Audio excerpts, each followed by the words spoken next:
Ayan guys, uwi muna tayo guys. Paalam muna tayo kay Mama Mary. Ayan.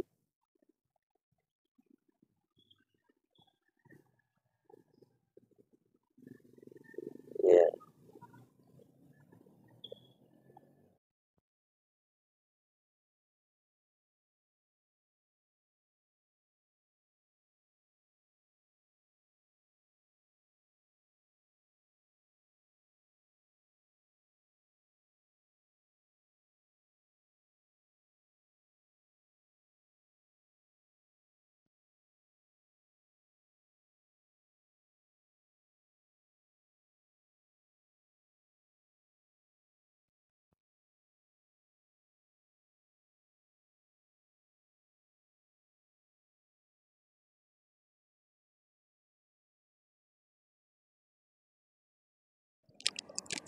Hello guys, dito na tayo sa Batangas Port guys.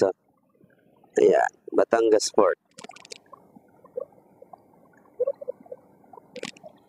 Mabilis ngayon yung biyahe guys pagka ganito. Hindi kasi season. Off season kasi ng mga pasahero eh. Kaya mabilis yung biyahe natin. Nakarating agad tayo ng Batangas Pier. Ayan guys, maya-maya lang sasakay na rin tayo ng barko. Ayan guys, yung Batangas Port. Ayan. Tapos itong loob ng barko guys. Bukas guys, nasa Katiklan na tayo. Ayan, lapas ng umaga. Parang ganda ngayon kasi napaaga. Yung isang barko.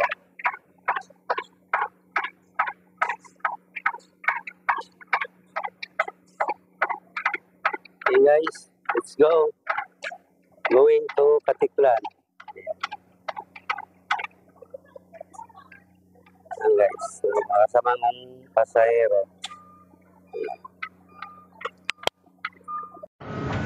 Ayan guys, sa kasalukuyang tumatakbo na yung barko guys. Ayan. Kasalukuyang tumatakbo na yung sinasakyan natin guys. Ayan. So bukas guys, nandun na tayo. Maaga pa tayo darating. Ayan naman yung isang barko. Tubo. Ayan. Ayan, yung tubo guys, nag-aantay din ng oras para sa pasahero niya rin. Maya handle na rin. Ayan guys, tumatakbo na tayo guys. Let's go! See you Iloilo! Coming tomorrow. Yan. Yan. Thank you guys. Salamat. Ayan guys, ganda na mga isla guys. Lakas ng hangin guys. Sobrang lakas guys, sobra. Dito ako sa nakataas ng barko. Yan. Lakas ng hangin. Pinapalit yung cellphone sa kamay ko guys. Yan. Ganda ng mga isla guys. Yan. And guys, nalubat tayo guys. Nalubat din yung natin. Ginagamit na lapel. Ito po yung isano ng Sara Iloilo guys.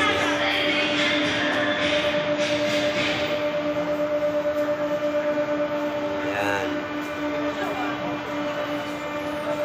First time ko nakapasok dito guys sa isano ng Sara.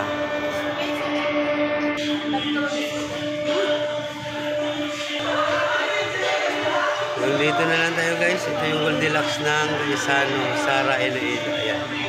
Pili muna tayo ng cake.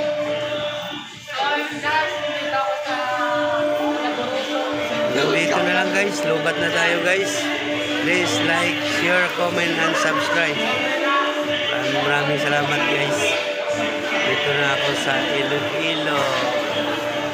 Sa province namin. Salamat guys. Salamat.